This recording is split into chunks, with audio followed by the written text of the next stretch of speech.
Hey guys, welcome to Ryan's Running Reviews. This video is going to be slightly different because it's not going to be a running review, it's going to be a backpacking slash hiking review using the Nike Kiger 8. And a big reason for that is I went out to Yosemite National Park a couple of weeks ago and did the Highlight Loop, which is roughly around 50 miles. And for about 25 to 30 of those miles, I used the Kiger 8, including the climb up to Half Dome with the cable. So I kind of have a unique perspective using this shoe. And again, it's going to be a little bit of a different review. Not so much running, more so backpacking and hiking, because I got to use this in the Yosemite wilderness area. Before we get started, I do want to say that these shoes were provided to me by Roadrunner Sports. However, I didn't have a chance to preview this video, and the small synopsis is my own. I also like to say please leave a like on the video and consider subscribing, as it really helps me make these videos. Here we go.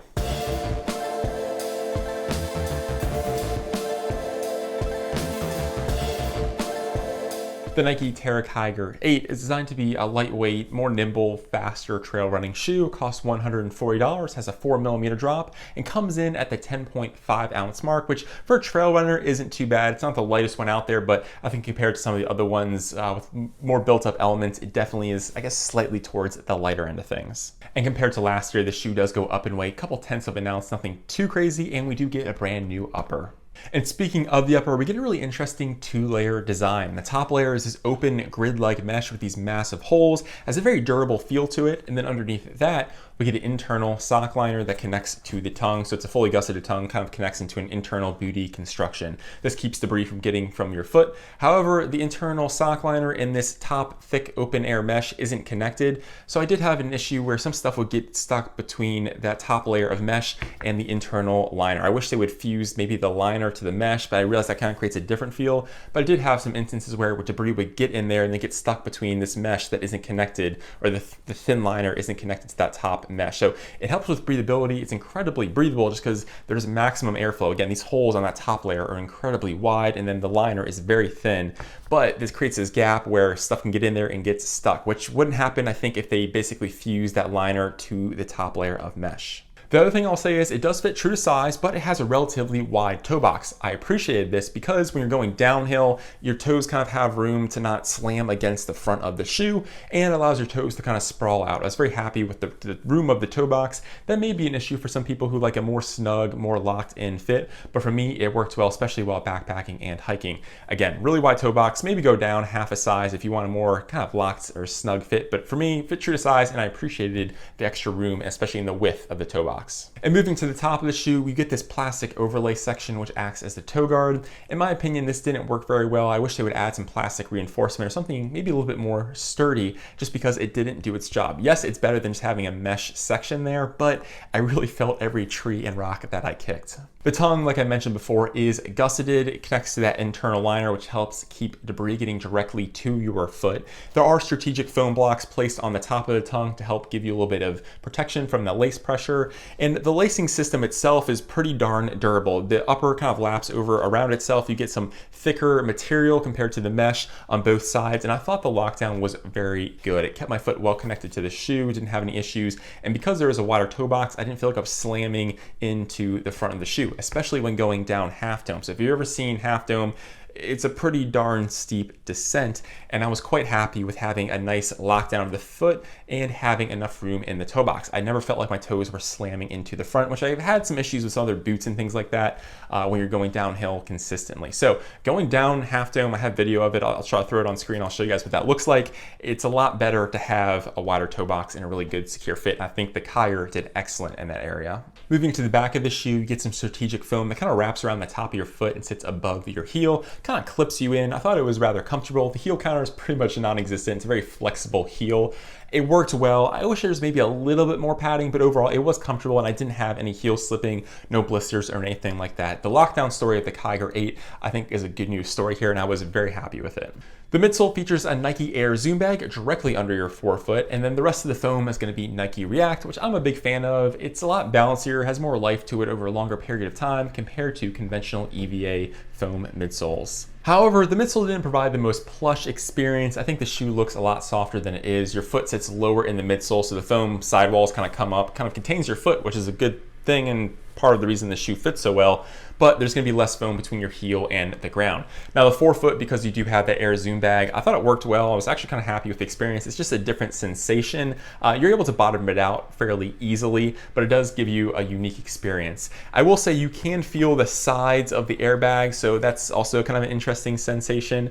And this shoe is designed to be a faster, more nimble trail runner. So take that for what you will, and I backpack with it, which is me with 35 pounds, kind of putting a lot of pressure on this midsole. So it's not necessarily designed for that situation, but I did use it to scramble up half dome, down half dome, and then for the back half of my trail, which was pretty much all down Yosemite Falls, just going downhill for a lot of the time. So I did both the climbing portion and then the descent version with this shoe, with this midsole, with both weight on and weight off. And even in both situations, it felt like a more firm ride, even when I was carrying 35 pounds and when I wasn't. So it's going to be a more firm, quicker, more nimble shoe, and I think it works very well for that. But for me, I think I'm going to go with a more, I guess, a thicker trail runner next time. So if you're someone who wants a little bit more minimal, more nimble trail runner for backpacking and hiking, I think the Kiger 8 works well. And if you want something a little bit thicker, a little bit more plush, I would probably go in a different direction. The outsole features 47, yes I counted, lugs that are about 4 millimeters in height. There is a rock plate, I believe, under the forefoot. I don't think it provided the best protection. I think it was minimal at best. I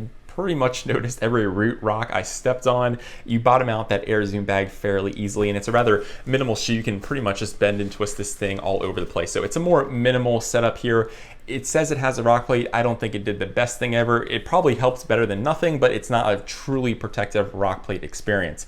Now, the other thing I'll say too is that I believe the rubber in the forefoot is softer than the heel area. The grip worked well for me in California in the drier climate.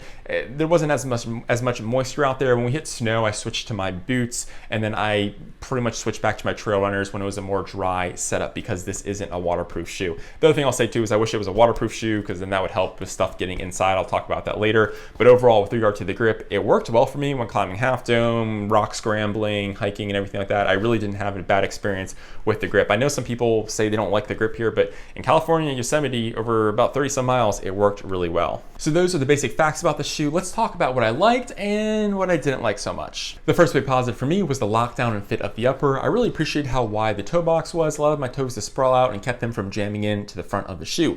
The lacing system, ankle and Achilles area, I felt very connected into this platform. Didn't have any sliding, no hot spots or anything like that. And I definitely did some serious elevation. I think it was like 12,000 feet of elevation going up, and then a lot of downhill as well. So I was doing some serious climbing, some serious descending, rock scrambling, all of that, and I felt very connected to this platform while wearing, again, about 35 pounds on my back. The next positive I'll say is the breathability. You have excellent airflow here. Again, it's just a really open air mesh on top and then a very thin liner underneath. So the ventilation, I didn't feel like my foot was just sweating a ton, which was quite nice, because when you're hiking coming off a mountain, the sun heats you from one direction, heats the rocks, then the rocks bake you from the other direction. So you're just baking coming off some of these mountains. So I really appreciated that my feet weren't super sweaty, super hot, and that the ventilation and breathability was excellent. The last big positive for me was that the Kiger 8 was very nimble. I was able to do rock scrambles, make quick cuts and turns, go uphill, downhill, and do all sorts of movements without any issues. The shoe doesn't feel bulky and just feels, again, very nimble underfoot. However, the shoe wasn't perfect, and there are a couple things I would probably change. The first big negative for me was that a lot of debris was able to get in the top of the shoe and then get stuck between that liner and that top layer of mesh. I assume trail runners will have that problem, but while backpacking, you just put your feet through a ton of crap and foliage and all that stuff, and I found a lot of stuff to get stuck in the toe box because, again, the top layer of mesh and then that sock liner aren't connected, and then it's kind of hard to dig this stuff out and get it out of your shoe, so you're sitting there shaking, trying to get everything out of there.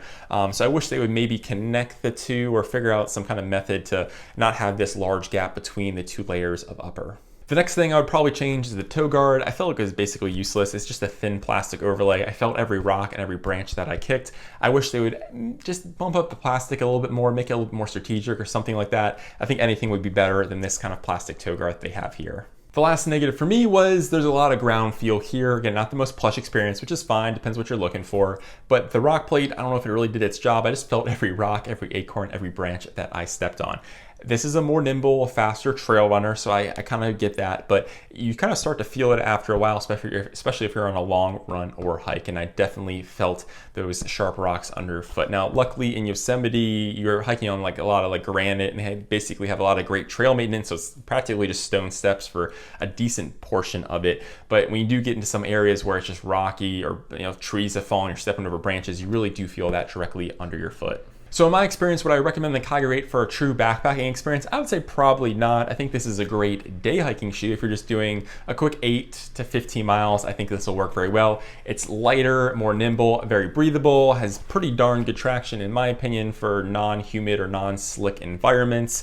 And it was just kind of a fun shoe to have on. Now, if you're you have a ton of weight on your back, you're doing a longer trek for multiple days on end, I would probably go with a thicker waterproof option with a more serious toe guard, maybe something a little bit more built up. You can go all the way to a boot. I use both the Salomon boots and then Kigers on occasion. I'll just throw them on my back because it's fun to do. So it just kind of depends what you're looking for. So I think this is a great day hike shoe, a great potential quick trip shoe. And then trail runners, I'll let other trail runners kind of talk about the trail running function of this. But when it comes to hiking, quicker hikes rather than longer hikes, just because this is a more nimble, quick trail runner. Well, that concludes my review. Let me know in the comments what you think of the Kiger 8 and what do you use trail runners for? Do you use them for backpacking, trail running, day hiking? I think they have a wide variety of purposes. Let me know what you think. Well, I'm Ryan from Ryan's Running Reviews.